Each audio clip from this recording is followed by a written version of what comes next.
Le meilleur moyen parfois de réussir dans la vie est de dissimuler vos intentions. C'est une des lois les plus grandes du pouvoir. Il faut savoir qu'il y a quelques années, j'étais dans l'agroalimentaire, je faisais de la distribution alimentaire. À l'époque, j'avais besoin d'un distributeur chez qui je pouvais me réapprovisionner et chez qui je pourrais également apporter quelques produits comme des produits agroalimentaires venant de l'Afrique. Je faisais de la mise en relation. À cette époque, je rencontre un monsieur, un Indien très gentil et sympa qui faisait à peu près aussi de la distribution alimentaire mais à grande échelle. Ce monsieur décide de me présenter un autre monsieur qui lui pouvait m'approvisionner a priori parce que c'était ça en fait le but. Là, le monsieur, l'Indien en question, donc décide de me présenter un autre monsieur. Il m'appelle ce jour-là, je suis partie le voir, il dit écoute, j'ai un ami également, l'un des plus grands grossistes et qui pourrait être approvisionné en fait de l'Europe. Et il envoie des produits un peu partout, de l'Inde, de l'Europe, du Pakistan, un peu partout dans le monde.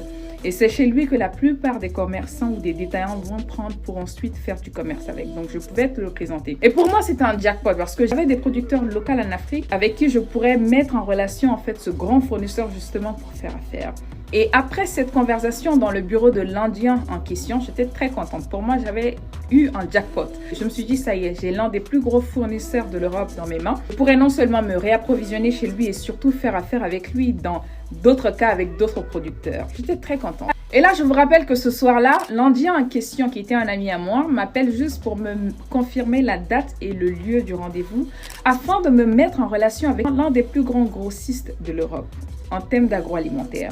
J'ai pas prêté attention. Je suis partie dans tous les sens. Je commence à parler. Je lui dis d'ailleurs, je vais non seulement m'approvisionner chez lui, je vais aussi le présenter à des plus grands producteurs en Afrique qui fera en sorte que cela, je rentre dans des discours pas possibles.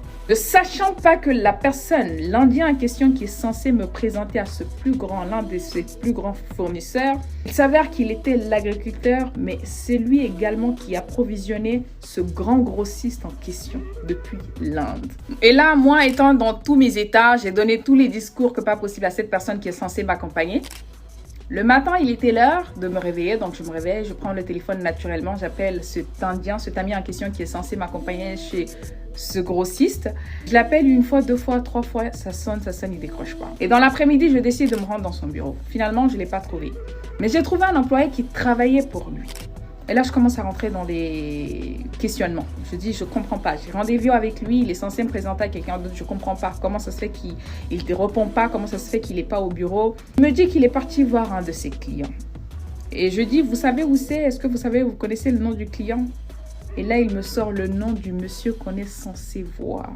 Je pose des questions pour savoir, je mène une petite enquête.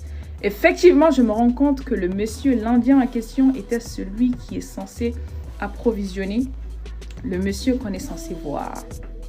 Et là, je me suis dit, merde alors, j'aurais pas dû. La leçon ici, c'est que le gars a tout simplement refusé de m'accompagner chez l'un de ses plus grands grossistes de l'Europe, simplement parce qu'il a vu que j'étais peut-être là pour une opportunité ou saisir sa place tout simplement. Donc, il se disait que le fait de présenter ce monsieur à moi pourrait faire en sorte qu'il trouve d'autres moyens de s'approvisionner par lui. Ce qui a fait que moi, j'ai perdu l'opportunité de travailler avec ce monsieur-là. Et j'ai également perdu l'opportunité de travailler avec celui qui était censé m'accompagner. Simplement parce que je n'ai pas su gérer mes émotions. Simplement parce que je n'ai pas canalisé mes pensées. Je n'ai pas su taire mes intentions. Parfois, quand vous voulez réussir dans la vie, vous devez apprendre à vous taire. Ce n'est pas tout ce qu'on dit. Vous ne devez pas rentrer dans toutes les explications que possible. Quand vous êtes avec les gens, surtout quand vous êtes dans les affaires, faites très attention à cela. Ne parlez pas trop vite. Premièrement, de peur à vous discréditer. Et deuxièmement, ne parlez pas trop vite parce que vous risquez de révéler toutes vos intentions.